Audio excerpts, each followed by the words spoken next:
মেয়েদের tiffin ready করে দিলাম, পরোটা আর চাটনি এখানে আছে। মেজো মেয়ে ভাত নেবে যে দই দিয়ে ভাত দেবো। ভাত বসিয়ে দিয়েছি। শুভ সকাল বন্ধুরা, লাইফস্টাইল মেনে হলে সবাইকে স্বাগতম। আজকে শনিবার, কালকে মহরম ছিল, তো কেউ যায়নি অফিসে, তা আজকে গেল।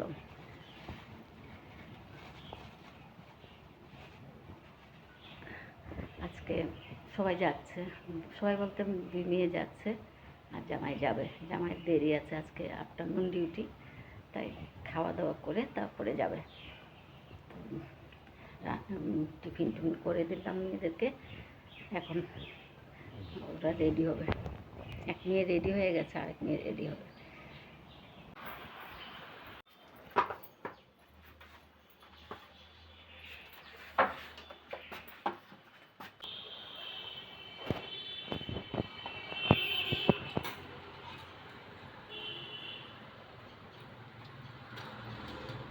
না, শরীর খারাপ লাগলে আসে পড়ো, দুজনের একই অবস্থা।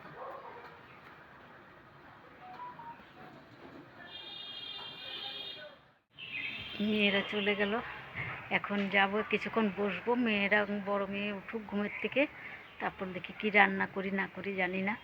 এখন মেয়ে উঠলে বলতে পারবো।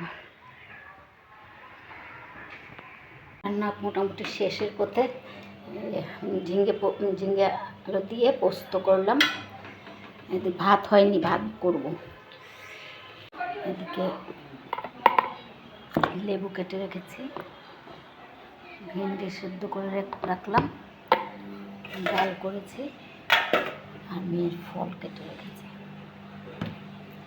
আর দেখি কাঁঠালের আঠি ভাজা করতে হবে বললো, কিন্তু জামাইয়ের তো পেট খারাপ, কি জানি খাবে কিনা। খাওয়া তো খাবে করে দিলে, জামাইয়ের পেট খারাপ।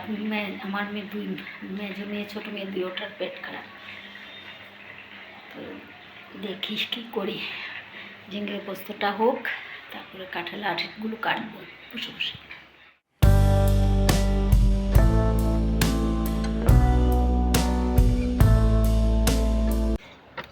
কাপড় চোপড় সব মেয়ে ওয়াশিং মেশিনে ধুয়ে দিল, আমি সব রোদে মেলে দিলাম।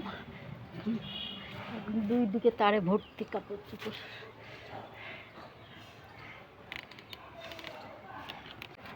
রান্না শেষ করে ঝিঙে পোস্ত করে তারপর কাঁঠালের আঠিগুলো ভাজলাম। অর্ধেক আমি ভেজেছি আর অর্ধেক মেয়ে ভাজলো। ভেজে তারপরে আমি রান্না 10-15 মিনিট বসেছিলাম।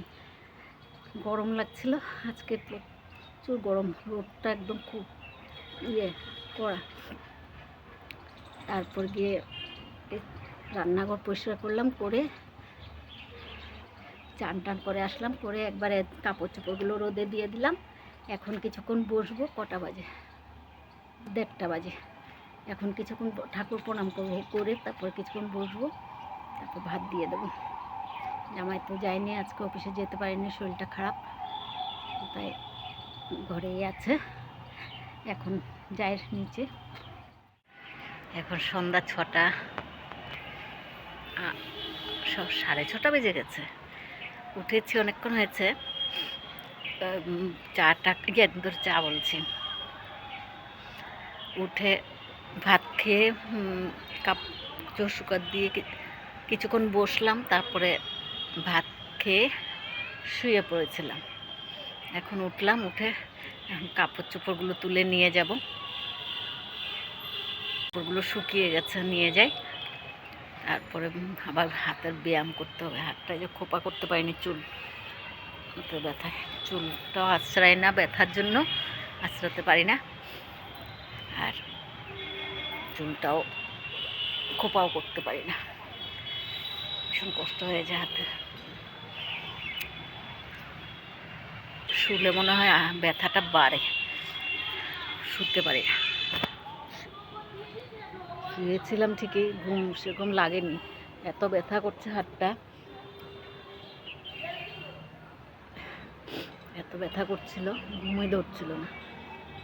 সারাদিন সেরকম ব্যথা থাকেই না, কাজকর্ম করি কোনো ব্যথা থাকে না। যেই রাত্রে দুপুরবেলা শুই আর রাত্রে শুই, যখনই শুই ব্যথাটা বেড়ে যায়। তো একটু কাপড়গুলো তুলে নিই, সন্ধ্যাও হয়ে গেছে। ব্যায়াম করতে করতে অন্ধকার হয়ে গেল, চারিদিকে লাইট জ্বলে গেছে। এখন যাব, সন্ধ্যাবাতি দেব। কাপড় চাপড় সব তোলা হয়ে গেছে, ভীষণ গরম। যাই, কাপড় সন্ধ্যাবাতি দিয়ে আসি।